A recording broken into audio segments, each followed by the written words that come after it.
મેલડી માની ચમત્કારી વાર્તા। એક ગામમાં સીતા નામની ગરીબ મહિલા રહેતી હતી।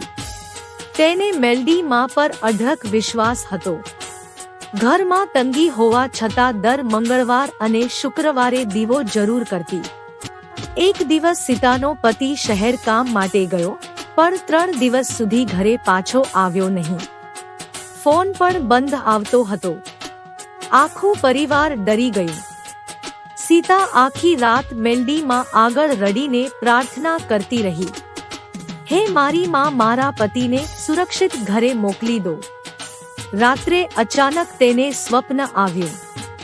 લાલ ચુંદડીમાં સજેલી મેલડી માં દેખાયા અને બોલ્યા, ડરતી નહીં બેટા, કાલે સૂર્ય ઉગે એ પહેલા તારો પતિ ઘરે આવી જશે। સવારે દરવાજા પર ટકોરા પડ્યા। સીતા દોડી બહાર ગઈ તો તેનો પતિ ઊભો હતો।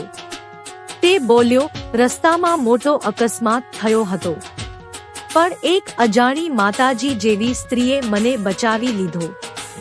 સીતા સમજી ગઈ, એ કોઈ સામાન્ય સ્ત્રી નહોતી, એ તો સ્વયં મેલડી માં હતા।